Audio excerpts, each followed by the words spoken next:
Shavua Tov. It's Saturday Night Live, almost. It's wonderful to be able to present to you the Shabbat HaGadol drasha that was presented Shabbos morning in the Jewish Center of Atlantic Beach in the main sanctuary. And we're coming to you recorded from the sanctuary before Shabbos with a wonderful studio audience whose laughter will hopefully entertain you when they laugh at my jokes.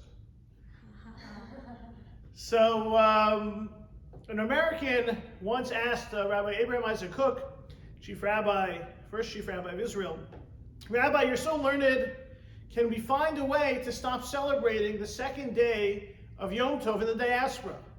It's anachronistic. It's not necessary anymore." Rav Cook stroked his beard, gave it some thought, looked up, and exclaimed, "Yes." The man said, "How?" Rav Cook said, "Move to Israel." When you living in Israel, there's one day. In the diaspora, there are two. We know the Torah commands us to observe one day of each of our festivals. And the diaspora has a second day. This year, for Pesach, we start off with what's called a 3-day Yom Tov. It puts to the test that old expression, you can't have too much of a good thing. Let's see how that feels next Shabbos. But I agree with Rav Cook. The only way to get rid of Yom Tov Sheni, the second day of Yom Tov, is to move to Israel. At the same time, let's explore the topic of how many days of Yom Tov a diaspora Jew celebrates when visiting Israel. We'll also touch upon how many days an Israeli celebrates when visiting America. We may have our instinctual answers and preferences, but let's look to the sources, to the opinions. Let's also try and say a kind word or two about Yom Tov Sheni, and about how our festival observance, for those of us in the diaspora, is a beautiful piece of our Jewish story and a key component of Jewish continuity. We're familiar with the original workings of the Jewish calendar.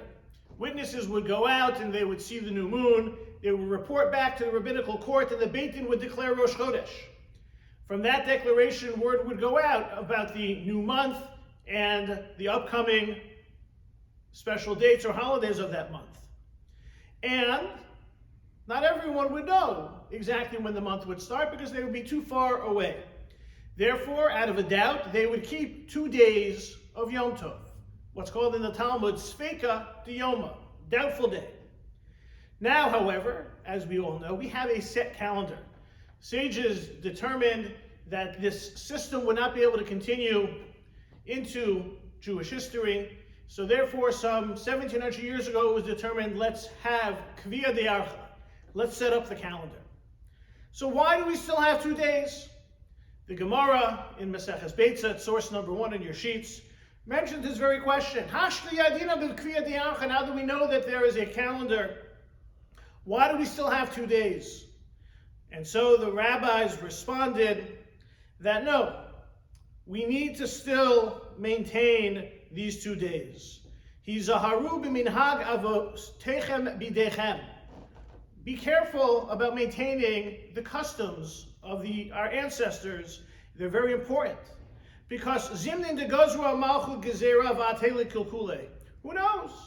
Maybe it will come back that the calendar will be disrupted again, and we will have to go back, and we may still have possibly 2 dates, 2 days of the holiday. Be careful, maintain it. We have to be careful of the rabbi's enactment.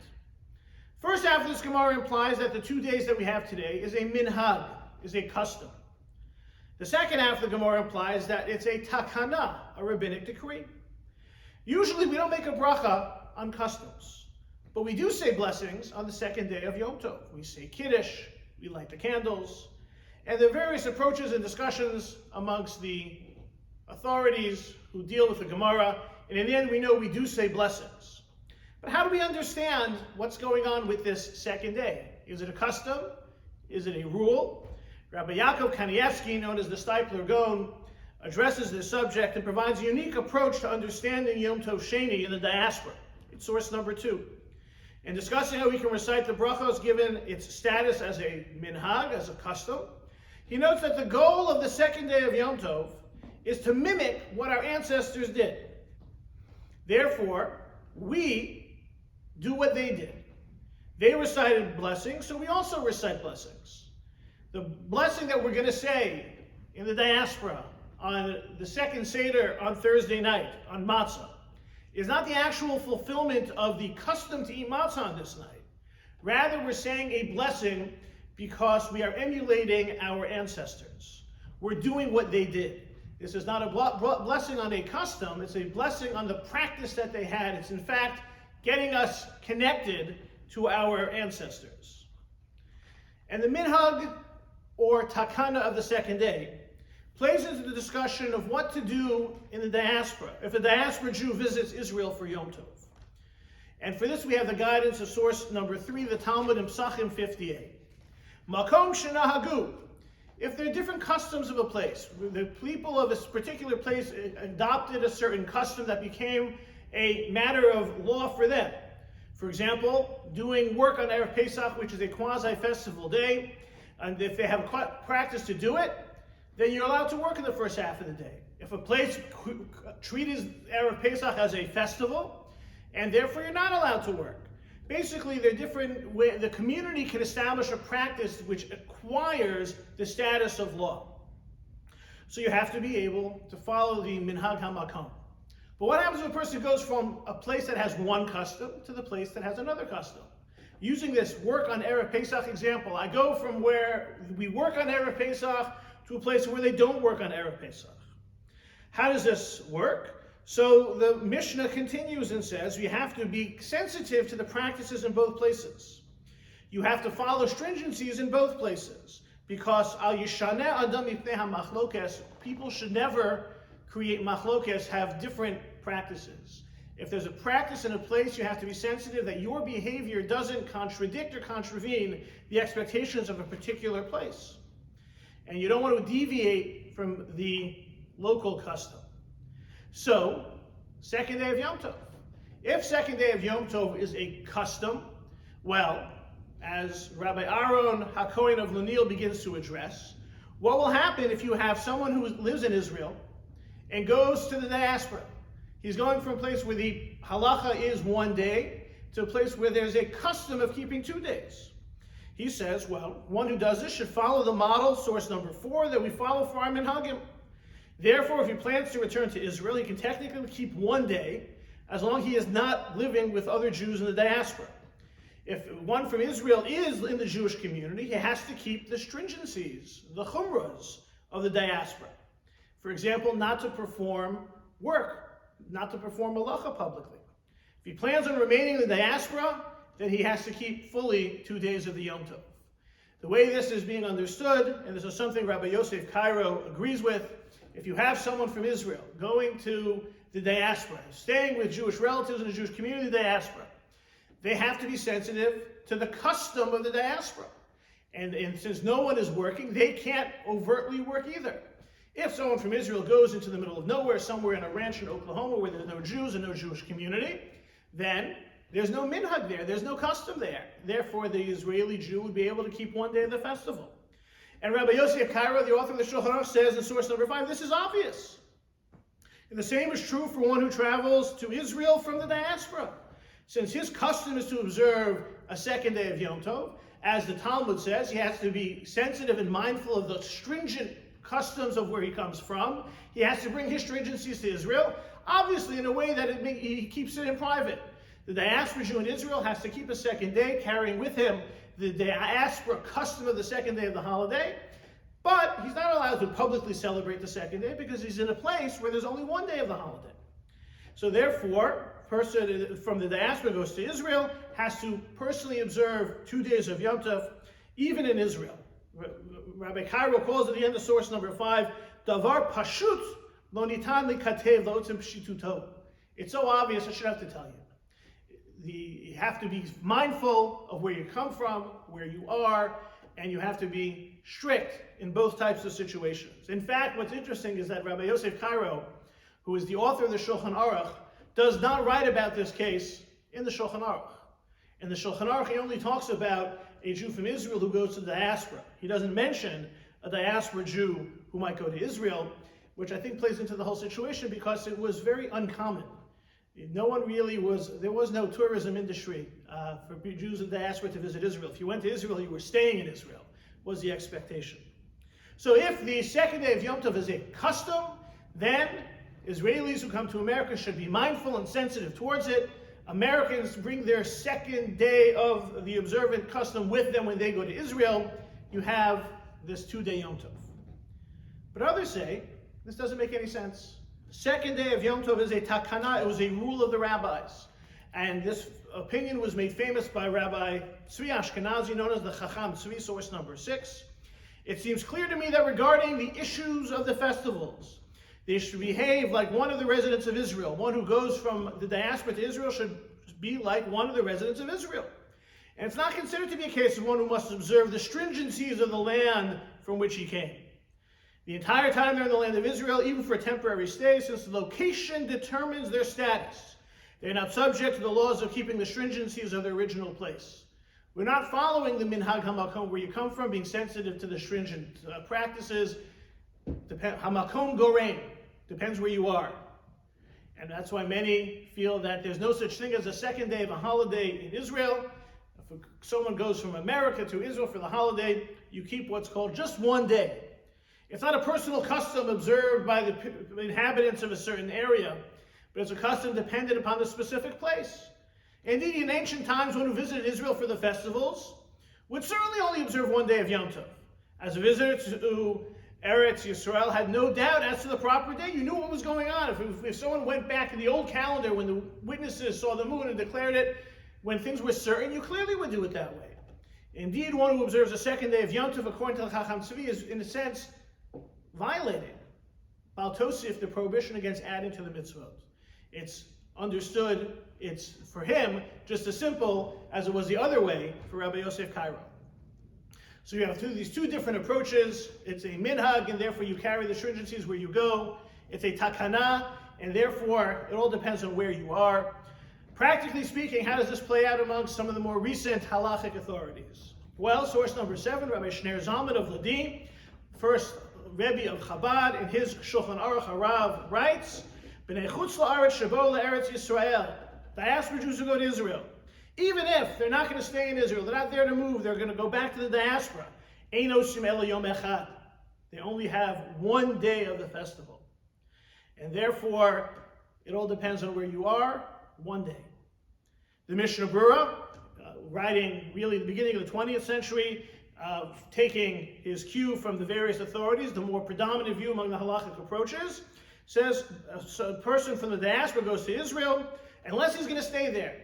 As long as in datu l'achzor, he plans on returning to the diaspora, tzarich la'aso shnei yom tov, has to keep 2 days. So you have this difference of opinion. The rationale leads to different opinions, and it has led to many following this idea of 2 days. That seems to be the more prominently and more widely accepted view, even though we have the idea of 1 day. The question becomes what's considered staying? If, let's say, someone goes to study for a year, they're only having a gap year, but maybe they have in the back of their mind they might stay. How much interest or feasibility to live there and to remain there for longer is required is a subject discussed by some of the more recent authorities, and of course different opinions. Rabbi Moshe Dishrani, a 16th century authority, has a very logical reason that the 1 day in Israel, that the 1 day in Israel is also observed by anyone who goes there. It's all dependent on the place. And he points out that if it's really a minhag, if the second day of Yom Tov is a custom, well, we know how are customs established by the local Jewish community. Well, let's say Jews move to a place and establish a new community. Maybe you do have Jews setting up that community in Oklahoma in the middle of nowhere. According to Rabbi Moshe Dishrani, well, there would be the possibility of them setting the community, even in the diaspora, of having 1 day of a holiday. And if that's really the case, if the second day is a custom, then maybe you have places in the diaspora where the custom never would be to observe a second day of Yom Tov. A new community that forms diaspora might be able to exempt himself from the second day of Yom Tov. We know that as good as that sounds, it's not halachically feasible, and the opinion of Rabbi Moshe Detrani can be used to fortify and solidify and back up the view of the Chacham Tzvi and the Shulchan Aruch Harav, the idea that it really depends on where you are. So what about the Israeli visiting America? Diaspora Jews only keep one day in Israel.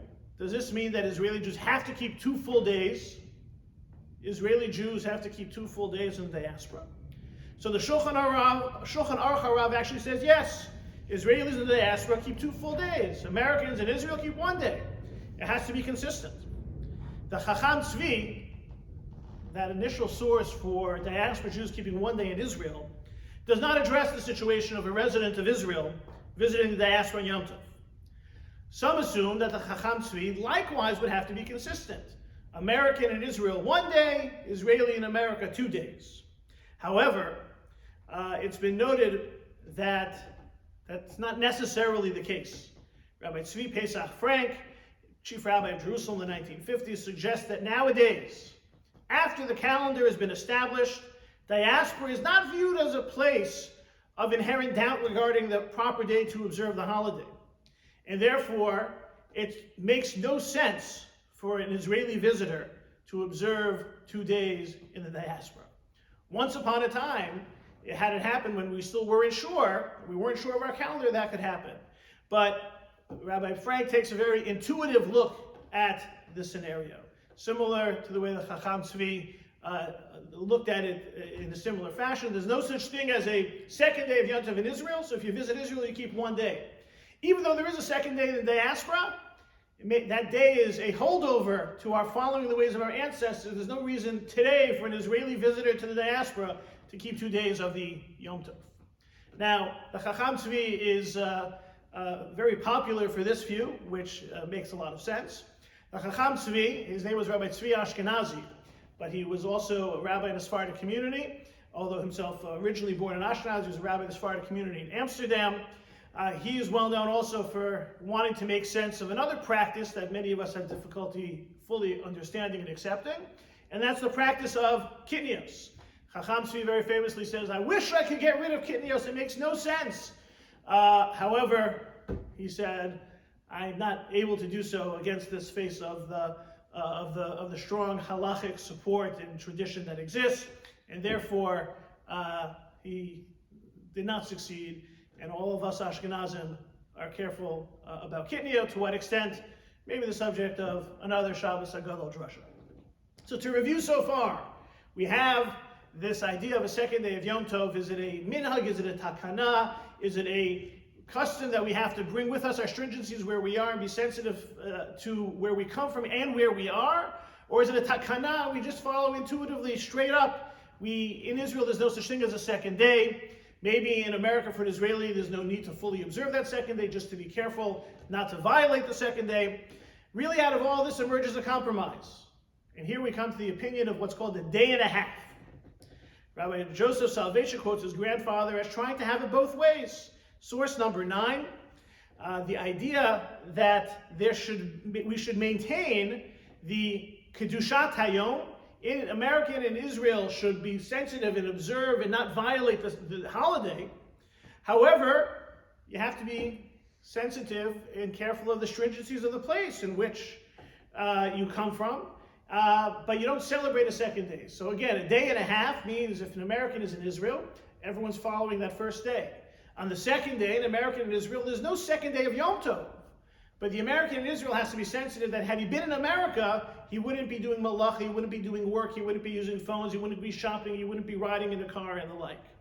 So therefore, an American in Israel on the second day is being careful about the don'ts, but is not engaging in the do's. There's no second Seder, and there's no special davening, and there's no Yom Tov meals. That's the idea of a day and a half. Some people say it's trying to have it both ways. Some people say it's completely crazy. You're basically ignoring both sides. Practically speaking, the view for diaspora Jews to keep 2 days remains very popular. The Mishnah Berurah, who has really become a source for practical halakhic guidance for many in the Orthodox community, he says 2 days, and that's where we should stop. And like I said, I think it's because it developed that way because Jews weren't visiting Israel. Shulchan Aruch didn't even raise that example. Among those who were trying to be more fully intellectually honest and to analyze this systematically, the day and a half became popular, especially in the Yeshiva University, modern Orthodox, religious Zionist world.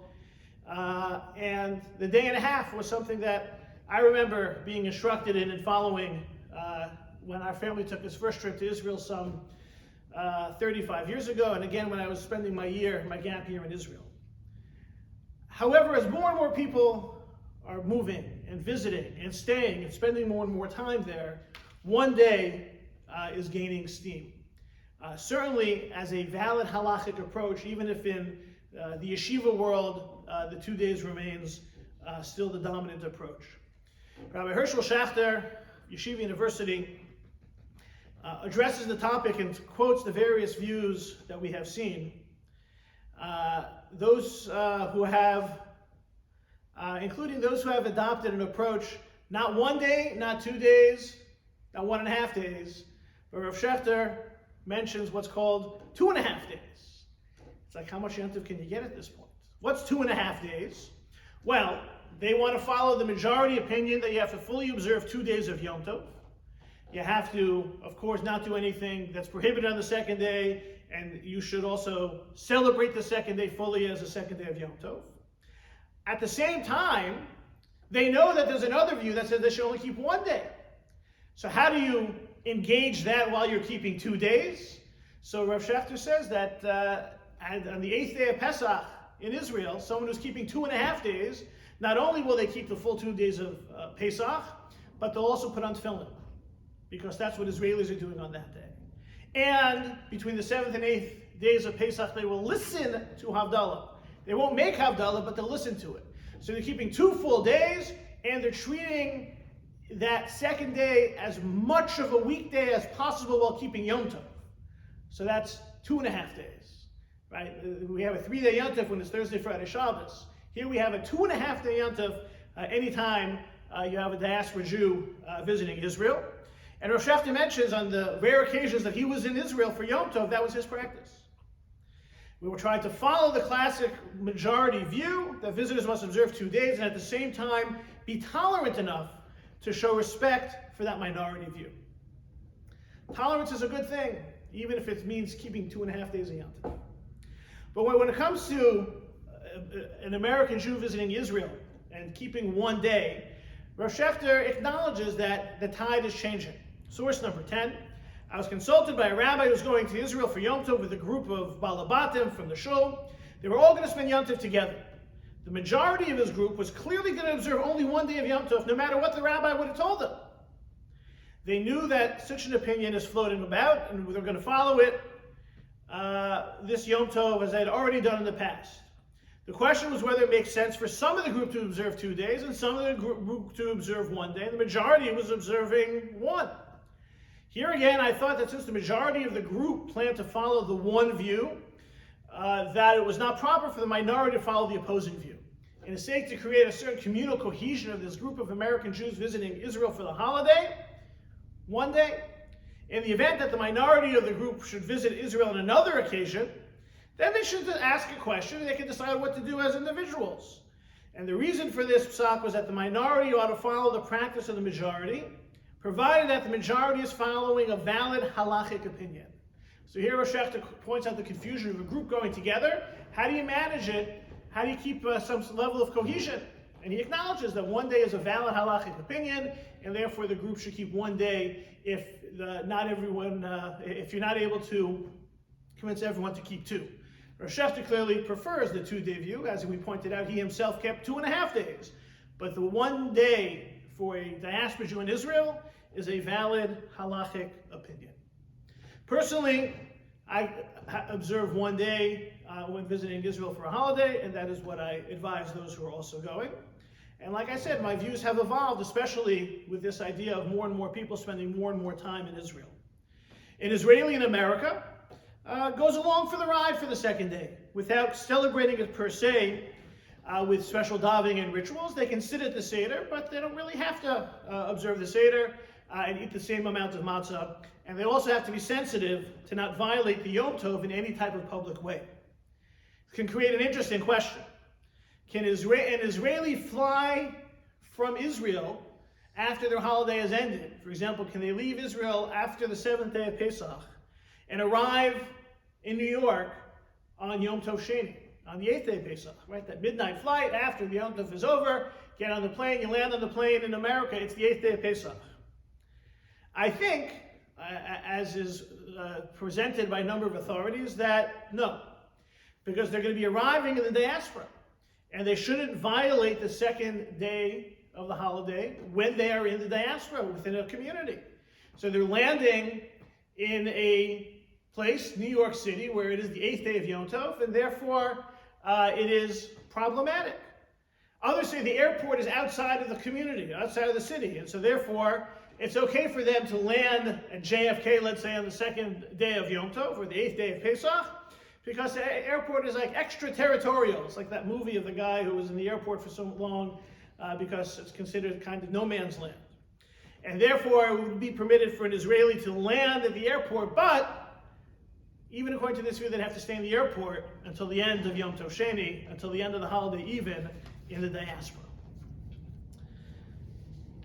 Before we conclude, I want to try and say a nice word about Yom Tov Sheni. Something positive, a lesson that we all can learn and appreciate from the concept of the second day of Yom Tov. It has and will remain a religious responsibility. It can mean more cooking and more eating, but it also can add sanctity and spiritual elevation to our holiday experience. Here are a couple of positive sentiments. Source number 11, Rabbi Chaim Donin in his classic, To Be a Jew. If its observance only adds to the awareness that one is living in the galut, the diaspora, this too is a very important awareness to preserve. We need to be reminded that we live outside of Israel, Dayenu. I'm sure Rav Kook would agree.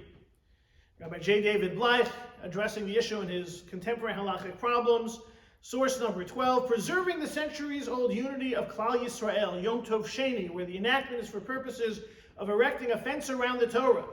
We are certain that Yom Tov Sheni will not be abrogated before the ingathering of the exiles. The Messiah himself, while in the diaspora, will have to observe Yom Tov Sheni.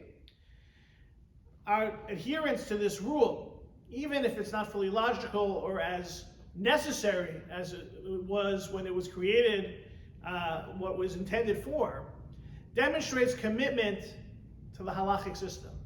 We Jews have a system of rules and regulations.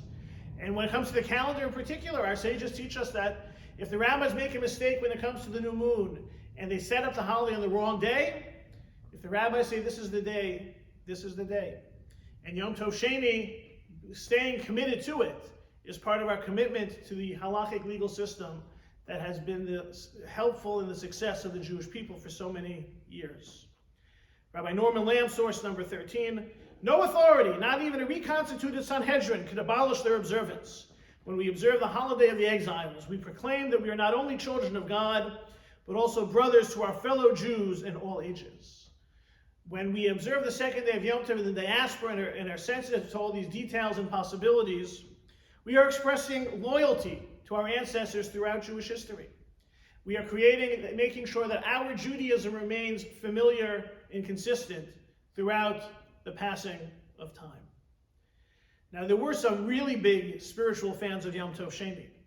So much so, Rabbi Moshe Sofer, the Chassam Sofer, feels that even after Mashiach comes, there will always be a second day of Yom Tov in the diaspora. Even in places, any place outside of Israel, they'll always have Yom Tov Sheni. Now remember, the only places that had a second day of the holiday initially were places that were too far away from the rabbinical court to get the announcement. So back then, Israel knew. A little bit outside the borders of Israel knew. According to the Chassam Sofer, when Mashiach comes, Israel will keep one day, the entire diaspora will keep another. As he points out in source number 14, it seems to me that when God will expand our borders, may it happen immediately. And all the islands in the Great Sea will become part of the land of Israel. Those locations will still be too distant to find out the news of the new moon in time, so they'll continue to celebrate the second day of Yom Tov, not in the diaspora, but of the redemption. Right? Won't we have technology? Can't you call people, let them know when the new moon appeared? It doesn't matter. There is the idea of the second day has become sanctified. The second day of the festival has become sanctified, that will always be observed forevermore. Rabbi Menachem Mendel Schneerson, the late Lubavitcher Rebbe, subscribed to this view as well. It seems to me to be taking it just a little too far.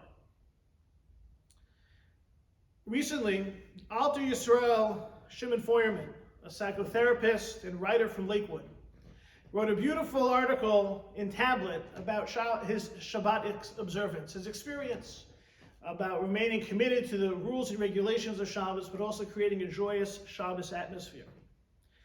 And it highlighted for me that it's the beauty of the religious experience that helps ensure our continuity. Yes, there are observant Jews who follow the rules and the regulations. It is the halakha that guides them. At the same time, there's a magical beauty in applying these laws and figuring out the complications and even plowing through the inconsistencies. 2 days of Yom Tov, a second day of the Yom Tov in the diaspora, which we will not get rid of, a 3-day Yom Tov that emerges because of it, like all of the other complicated rules and regulations and observances we have. Yes, kitniot. They may not be our favorite parts of the Jewish observance, but it is our commitment to tradition and the system of celebration, the mechanics that are infused by a sense of fervor and joy, which can turn into a beautiful elevation for our souls, and has been and will be the secret to our survival. And so as Pesach approaches, I wish everyone a Chag Kasher v'Sameach, a wonderful, happy, and healthy Pesach holiday. Whether it's 1 day in Israel, 3 days here, 2 days at the end, our encounter with the Torah of our ancestors and the legalistic understanding and back and forth of our ancestors, and most importantly, the sanctity and celebration of our holiday, elevate our lives, the lives of our family, the lives of the community, and add a sense of geula, of redemption, throughout the world.